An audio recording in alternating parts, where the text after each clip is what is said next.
Guys, Radhe Radhe, जय Shri Krishna. This is Poonam Kaushik और आप सबका स्वागत है मेरे अनका ट्यूटोरियल बाय पूनम मैम में। ठीक है, so please like share and subscribe. आज से हम एक नए सब्जेक्ट की तैयारी को शुरू करने वाले हैं, हिंदी ग्रामर के सेशन को। और किसी भी सब्जेक्ट को पढ़ने से पहले हमें ये पता होना चाहिए कि हमें कितना कॉन्सेप्ट पढ़ना और किस मात्रा में पढ़ना है। कई बार ऐसा होता है कि कोई बच्चा बहुत ज़्यादा सिलेबस पढ़ता है लेकिन फिर भी मार्क्स में उतने मार्क्स नहीं ला पाता जिस हिसाब से वो तैयारी करता है। लेकिन कहीं ऐसे भी बच्चे होते हैं जो बहुत कम पढ़ते हैं लेकिन उन्हीं बिंदुओं को पढ़ते हैं जो परीक्षा में अक्सर करके पूछे जाते हैं और वो हर परीक्षा को क्रैक कर पाते हैं।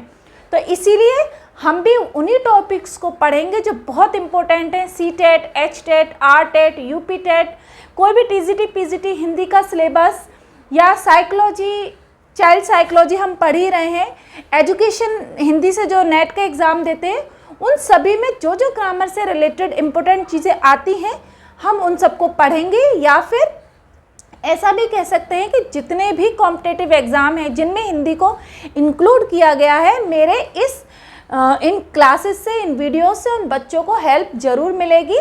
तो जो जो टॉपिक हमें पढ़ने हैं वो आज हम इस छोटी वीडियो में एक बार सीक्वेंस में देखेंगे और नेक्स्ट वीडियो से हम अपने सिलेबस को स्टार्ट करेंगे। ठीक है, तो चलिए देख लेते हैं हमें पढ़ना क्या क्या है हिंदी व्याकरण में। और एक बात, हिंदी व्याकरण को पढ़ने के बाद हम टीचिंग एग्ज़ाम में जो भी पेडागोगी के क्वेश्चन पूछे जाते हैं हिंदी से रिलेटेड वो भी मैं करवाऊँगी। ठीक है, तो हमारे हिंदी व्याकरण में हमको देखना है कि क्या क्या सिलेबस के अंतर्गत आता है और क्या क्या चीज़ें बहुत इम्पोर्टेंट है। सबसे पहले हिंदी ग्रामर पढ़ने से पहले हम भाषाओं का अध्ययन करेंगे। कितने प्रकार की भाषा हैं हमारे संविधान में, इनको मान्यता मिली हुई है, किस लिपि में, कैसे हैं। दूसरा टॉपिक जो हमें पढ़ना है वो वर्ण विचार पढ़ना है।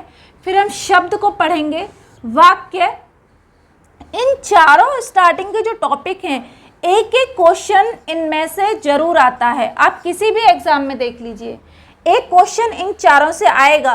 कई बार बच्चे इनको हल्के में ले जाते हैं लेकिन ऐसा नहीं करना है आपको। ठीक है, ये बहुत ही इम्पोर्टेंट टॉपिक हैं। इनको पढ़ने के बाद हम संज्ञा को पढ़ेंगे, सर्वनाम को पढ़ेंगे, क्रिया को समझेंगे। क्रिया में भी अक्सर करके बच्चे एमए पढ़ कर लेते हैं, ग्रेजुएशन कर लेते हैं, लेकिन फिर भी वो सकर्मक अकर्मक क्रिया में बहुत कंफ्यूज हो जाते हैं, वो नहीं समझ पाते। तो हम छोटी छोटी ट्रिक्स के माध्यम से इन चीज़ों को समझेंगे और आगे बढ़ते हुए जाएंगे। ठीक है, उसके बाद हमें विशेषण पढ़ना है, लिंग पढ़ना है, वचन पढ़ना है, कारक को पढ़ना है।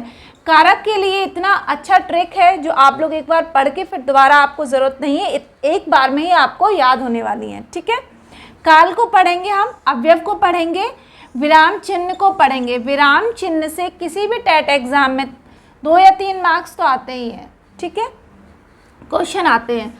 संधि को समझेंगे, this is most important topic in Hindi grammar. समास को भी समझेंगे हम लोग, मुहावरे और अनेकार्थी शब्द। इसके बाद भी 2-4 टॉपिक्स और हैं जैसे कि अनुच्छेद आते हैं, अपना शिक्षक से रिलेटेड कुछ क्वेश्चंस आते हैं, उन सभी को हम पढ़ेंगे एक एक करके। तो मिलते हैं अपने अगली वीडियो में हिंदी के भाषा वाले टॉपिक के साथ। ठीक है गाइस, तब तक आप लोग अपना ध्यान रखिए, पढ़ाई करिए, अच्छे अच्छे नोट्स बनाइए और प्लीज़ गर्मी बहुत ज़्यादा है, पानी पीते रहिए। Bye bye.